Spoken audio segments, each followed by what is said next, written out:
Bab 1226. Kamu memang siapa? Warrior yang menoleh untuk melihat Halfa Yun dan berkata, apakah aku terlihat seperti mudah ditindas? Halfa Yun melirik warrior yang dan berkata, sedikit. Warrior yang menepuk dahinya dan berkata, sepertinya aku terlalu rendah hati. Setelah itu, dia memandang Morgan Yu dan berkata, semua orang tidak memiliki dendam, jadi mengapa repot-repot? Jangan bicara omong kosong. Morgan Yu menunjuk warrior yang dan berkata, sekarang, aku akan mulai menghitung. Jika aku melihatmu setelah 3 detik, aku jamin kamu akan. Suara Morgan Yu tiba-tiba berhenti, karena warrior yang telah muncul di depannya, dan kemudian meraih tenggorokannya sebelum dia bisa bereaksi. Warrior yang memandang Morgan Yu yang ketakutan dan tersenyum, kamu hitung, ayo, hitung untukku. Morgan Yu menatap warrior yang dengan ngeri, hatinya sangat ketakutan, dia bahkan tidak punya kekuatan untuk melawan. Tidak hitung, bukan? Warrior yang berkata, jika kamu tidak hitung, maka aku akan menghitungnya. Dalam 3 detik, jika kamu masih di depan mataku, maka aku akan mematahkan lehermu. Mulai sekarang, 1. Morgan Yu membuka matanya lebar-lebar, penuh kesan memohon, dan tubuhnya terus-menerus bergoyang, berusaha melepaskan diri dari tangan warrior yang, namun semuanya sia-sia. 2. Warrior yang tertawa. Mata Morgan Yu melebar, dan mata merah itu akan menonjol keluar dari rongganya. Senyum di wajah warrior yang melebar. 3. Suara kedengaran. Klik. Suara patah tulang terdengar di lapangan, dan kepala Morgan Yu langsung dimiringkan, dan dia mati dengan tidak damai. Warrior yang dengan santai melemparkan tubuh Morgan Yu, lalu dia meninju ke udara, pukulan menghantam tubuh Morgan Yu, dan yang terakhir tiba-tiba berubah menjadi genangan daging. Warrior yang mengalihkan pandangannya, menatap Halfa Yun, dan berkata, ayo cari tempat untuk beristirahat malam ini dan berangkat ke Istana Dewa Pedang besok pagi. Halfa Yun mengangguk. Warrior yang melihat sekeliling, dan akhirnya matanya tertuju pada sebuah paviliun bobrok di kejauhan, berkata, ayo. Suaranya terdengar, dia mengikuti Halfa Yun melompat ke lantai atas paviliun. Dinding di sekitar lantai atas paviliun masih ada, tetapi bagian atapnya telah menghilang. Dengan lambaian tangan kanan warrior yang, debu di tanah segera menghilang, dan berkata, dimaklumi saja tempat ini. Halfa Yun mengangguk, lalu duduk bersila di tanah. Pada saat ini, 10 batu kecubung tiba-tiba mendarat di depannya. Dia menatap warrior yang, dan warrior yang berkata, kembalikan kondisimu sampai prima. Halfa Yun berkata, terima kasih.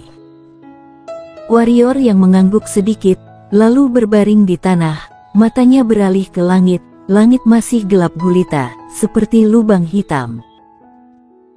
Pada saat ini, kepala Shiro tiba-tiba muncul, dia melihat sekeliling, dan kemudian naik ke dada warrior yang, cakarnya erat memeluk leher warrior yang.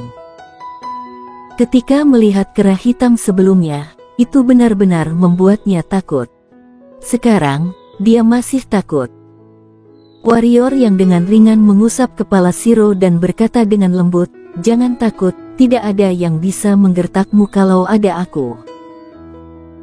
Shiro menatap warrior yang, lalu kedua cakarnya yang kecil menjulur ke kedua sisinya, terus-menerus bergerak, seolah mengatakan bahwa kerah hitam itu sangat besar. Warrior yang tersenyum dan berkata, itu sudah dihajar pergi olehku. Jadi, kamu tidak perlu takut sama sekali, mengerti?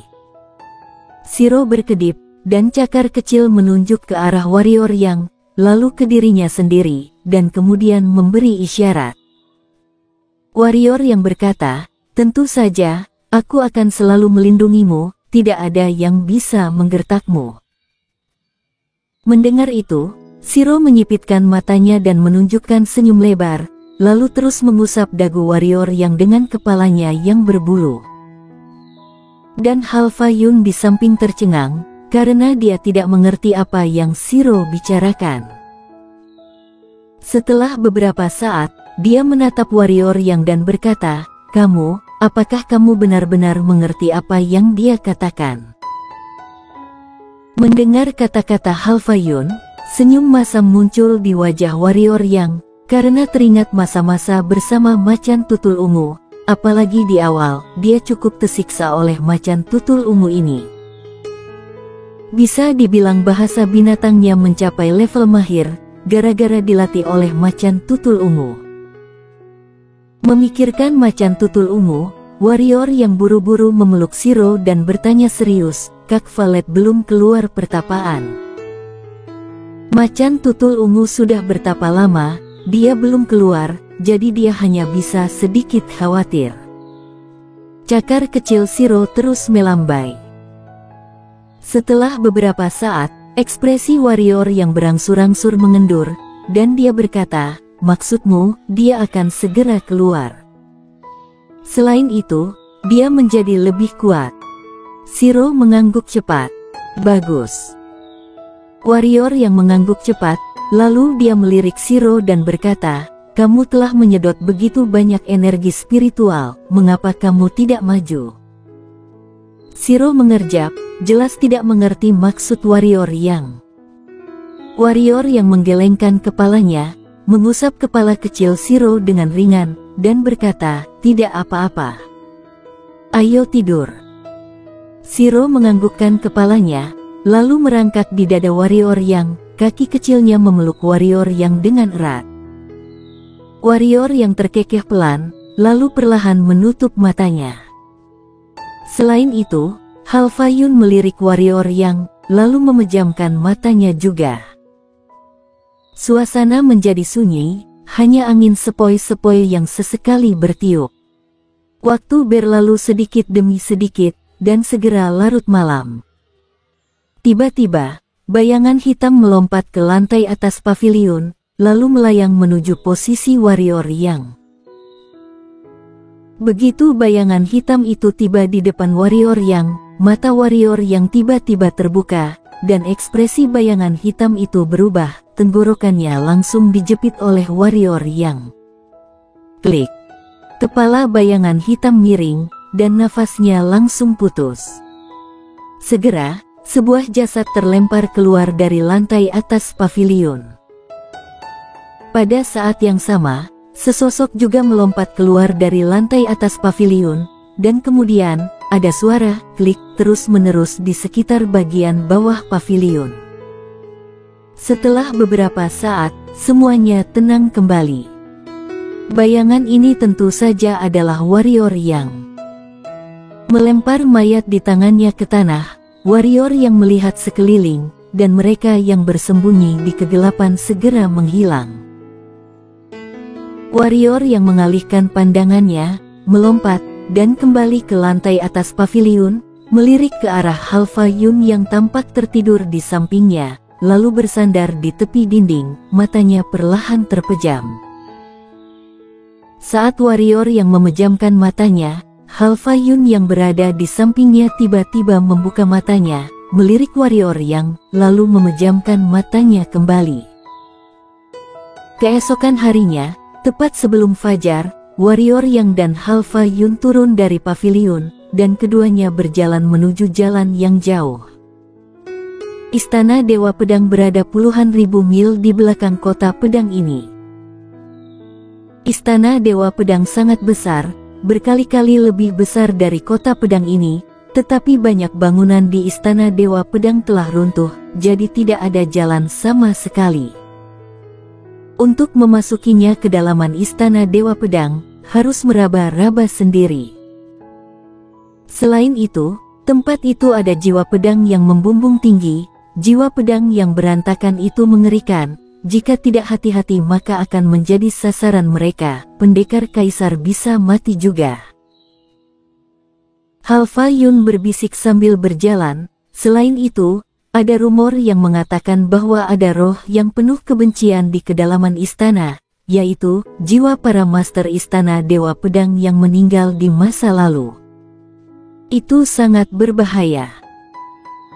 Jika tidak sengaja bertemu dengan mereka, pada dasarnya pasti akan mati. Istana Dewa Pedang juga penuh dengan berbagai macam formasi pedang, meskipun beberapa dari formasi pedang ini sudah terpotong-potong.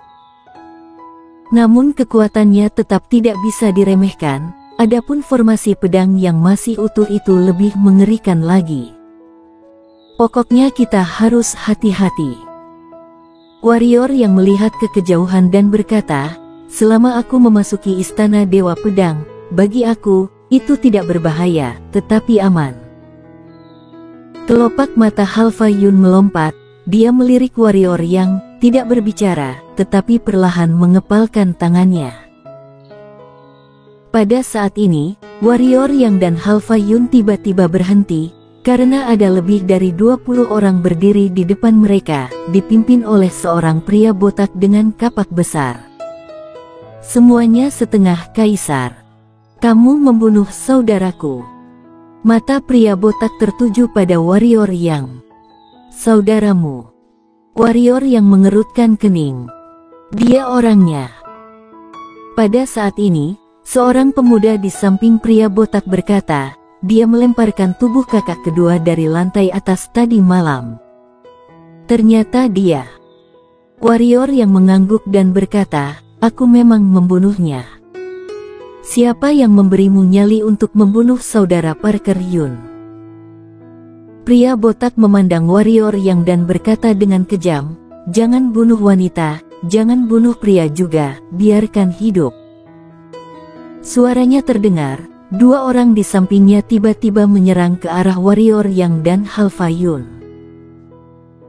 Namun, begitu keduanya menyerang, detik berikutnya mereka terbang mundur secara langsung, dan kemudian mereka berdua langsung berubah menjadi genangan daging selama proses terbang mundur.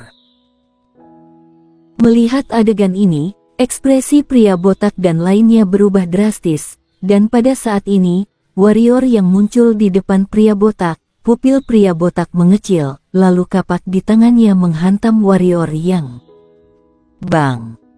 Ketika kapak itu berada 10 cm dari kepala warrior yang, tiba-tiba kapak itu berhenti. Karena tangan warrior yang memegang bilah kapak itu. Pria botak ketakutan, dan pada saat ini, kapak di tangannya langsung terlepas dari tangannya, dan kemudian, warrior yang ada di depannya, menebas dengan kapak di tangannya. Ini adalah tindakan yang sama seperti sebelumnya, tetapi hasilnya berbeda. Jet. Pria botak langsung terbelah dua, dan darah dan organ dalam yang tak terhitung jumlahnya tumpah ke tanah. Orang-orang di sebelah tercengang. Ketika mereka kembali sadar, suara tebasan udara tiba-tiba terdengar, dan kemudian kapak terbang ke arah mereka. Setelah beberapa detik, lebih dari 20 mayat tergeletak di jalan. Warrior yang menepuk tangan, lalu menatap Halfa Yun dan berkata, ayo pergi. Halfa Yun meliriknya, lalu mengangguk, dan mengikuti warrior yang. Kamu terlalu kejam. Setelah beberapa saat, Halfa Yun tiba-tiba berkata, kekerasan menyelesaikan masalah. Warrior yang berkata, melirik Halfa Yun, dan berkata, kamu tidak merasa kasihan pada mereka, kan? Halfa Yun menggelengkan kepalanya dan berkata, orang-orang mereka mengincar kita tadi malam. Jika kita lemah, yang mati bukan mereka, tetapi kita. Warrior yang berkata, orang suka bersimpati dengan yang lemah. Namun, banyak orang lemah yang tidak layak mendapat simpati sama sekali, karena jika mereka memiliki kesempatan, mereka akan lebih kejam dan ganas daripada banyak orang. Halfa Yun mengangguk sedikit, tanpa berbicara, dan mempercepat langkahnya. Setelah waktu yang lama, keduanya datang ke gerbang kota, Dan tepat ketika mereka akan meninggalkan gerbang kota, sebuah suara tiba-tiba datang dari samping. "Tunggu!" Warrior yang berhenti dan berbalik untuk melihat Howard Lin dan yang lainnya berjalan ke arah mereka. Howard Lin yang berbicara. Warrior yang melirik Howard Lin, lalu meraih Halfa Yun dan berbalik untuk terus berjalan pergi. Melihat adegan ini, Howard Lin dan yang lainnya tertegun sejenak, dan kemudian ekspresi semua orang menjadi suram, terutama Howard Lin. Howard Lin bergerak dan berdiri di depan Warrior Yang dan Halfa Yun. Dia menatap langsung ke arah Warrior Yang dan berkata, "Aku menyuruhmu menunggu, tidakkah kamu mendengarku?" Warrior Yang maju selangkah dan menatap langsung ke arah Howard Lin. "Kamu memang siapa?" Bersambung.